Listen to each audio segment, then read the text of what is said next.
Salut, c'est Ophé, j'espère que vous allez bien. Dans cette vidéo, on va voir tous les outils pour débuter une chaîne YouTube, donc pour se filmer, pour le son et également pour avoir une image totalement stable. Je vous montre mes outils, les outils que j'utilise actuellement vu que je suis débutante et c'est parti. Alors le premier outil, eh bien c'est de d'abord se filmer. Voilà, on crée une chaîne YouTube, donc on crée des vidéos, donc on se filme. Moi j'utilise un smartphone. Précisément, si vous voulez avoir le nom de la marque de mon téléphone, c'est un Samsung J7 même précisément. Si vous débutez tout comme moi et que vous n'avez pas d'appareil photo, eh bien prenez votre téléphone et filmez-vous avec. S'il a une bonne qualité vidéo, tant mieux. Votre qualité vidéo, elle doit faire 720p pour avoir une bonne qualité vidéo, et pour en avoir encore une excellente, eh bien il suffit de simplement retourner votre téléphone et donc d'être en face de votre caméra, et là vous aurez une qualité de vidéo de 1080p. Moi je trouve que 720p c'est pas mal pour une qualité vidéo, mais attention, il faut absolument regarder la caméra de votre téléphone, même si vous êtes en face de votre téléphone et non l'écran en fait. Là je regarde mon écran, vous n'allez pas avoir l'impression que je m'adresse à vous si je m'adresse à l'écran, alors que à la caméra oui. Par contre je ne dis pas évidemment qu'il faut regarder H24 la petite caméra, mais vous devez quand même regarder au maximum cette caméra là parce que c'est plus professionnel. Voilà, on parle de vidéo professionnelle, donc c'est plus pro de regarder la caméra. Ensuite vous avez donc la possibilité d'utiliser un smartphone comme moi, sinon vous avez également la possibilité d'utiliser votre ordinateur et donc la webcam de votre ordi, et sinon, et ça c'est la meilleure solution, c'est l'appareil photo. Moi je compte investir dans ça. Pourquoi? Parce que forcément c'est adapté pour tourner des vidéos, prendre des photos, etc. Et c'est ça qu'il faut lorsque tu as une chaîne YouTube. Mais pour débuter, si tu n'as pas les moyens, voilà, tu utilises ton téléphone et ça fonctionne très bien aussi, hein, faut pas croire. Hein. Vous voyez actuellement je tourne avec, et franchement c'est quand même de assez bonne qualité. Il faut dire ce qui est. Aujourd'hui, de nos jours, on fait de très bons téléphones, donc profitez-en. Ensuite, il faut avoir une image totalement stable. Pourquoi? Parce que si vous vous filmez et que votre téléphone fait que trembler, style tremblement de terre, c'est insupportable à regarder une vidéo qui tremble. Et genre ça. Oui, donc sinon je vous disais, ben voilà, tac tac tac, si elle fait ça, forcément, c'est désagréable. J'espère que vous avez compris ce que je voulais vous dire. Donc ça, il existe des trépieds.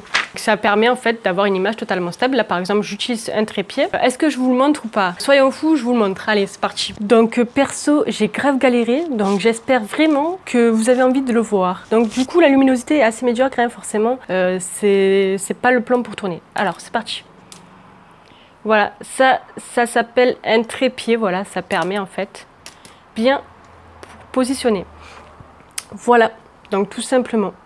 Donc ça c'est un trépied, ça coûte 15 €, honnêtement c'est vraiment pas cher, donc profitez, investissez. 15 € c'est vraiment pas cher pour avoir une qualité vidéo assez belle, assez correcte en tout cas. Voilà, je vais replacer maintenant mon téléphone, etc. sur mon trépied.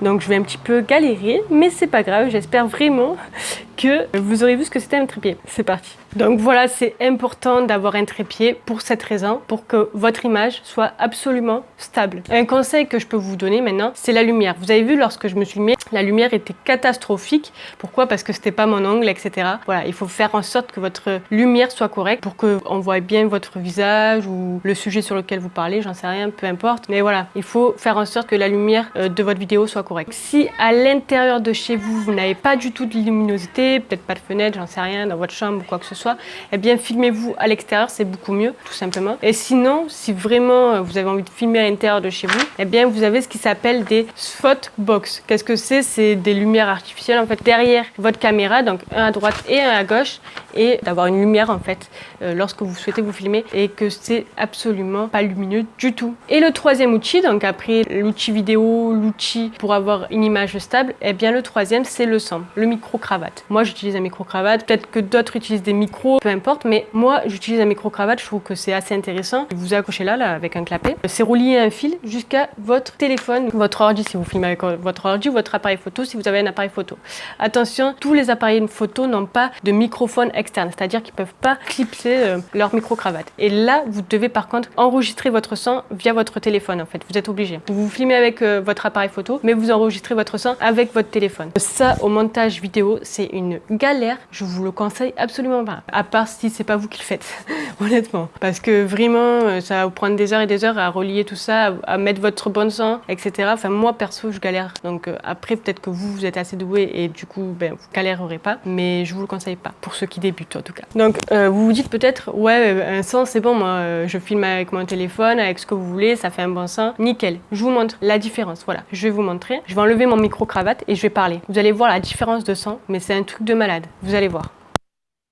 Donc là voilà, je viens d'enlever mon micro-cravate. Vous avez vu, le son est carrément médiocre, c'est un truc de fou. Je remets mon micro-cravate. Là, le son est vachement meilleur, il n'y a pas photo. Je veux dire, à un moment donné, il faut être quand même réaliste. Il faut avoir un micro-cravate, un micro, ce que vous voulez. C'est la base lorsque tu souhaites tourner une vidéo. Donc, un micro-cravate, c'est un long fil. Il faut que votre fil fasse minimum 5 mètres. Moi, je crois pas qu'il fasse 5 mètres, mais l'idéal, c'est 5 mètres, honnêtement. Pour pas être collé, genre pas collé comme ça à votre téléphone ou à votre outil lorsque vous filmez, c'est carrément désagréable. Voilà, il faut quand même que vous ayez une certaine distance. Et donc, pour ça, il faut que le fil soit assez long. J'en ai fini pour ces outils de débutant lorsque tu souhaites tourner une vidéo. Franchement, le trépied m'a coûté 15 €. Le micro-cravate m'a coûté 15 €. Le téléphone, donc je l'avais déjà. Donc au final, j'ai dépensé 30 € pour pouvoir faire des vidéos de pro. Presque de pro, parce que c'est pas vraiment des vidéos de pro, je l'avoue. Mais voilà, ça tourne, ça fait de belles vidéos dans l'ensemble, donc c'est pas mal. Donc voilà, j'ai dépensé la somme de 30 €. C'est accessible. Essayez d'avoir cette somme de 30 € pour avoir une belle vidéo. Voilà, si la vidéo vous a plu, n'hésitez pas à mettre des likes. Sinon, si c'est pas encore fait, abonnez-vous aussi à la chaîne pour avoir un contenu de malade, toujours dans la construction des business en ligne pour débutants. Et dans le lien de la description vidéo, je mettrai donc le lien de mon trépied, le lien de mon micro-cravate et je mettrai également un lien accès à une formation totalement offerte qui vous permet de créer un site internet de A à Z si vous souhaitez créer un site internet. Voilà, je vous montre comment moi j'ai fait tout ça et je vous dis à la prochaine. Bye.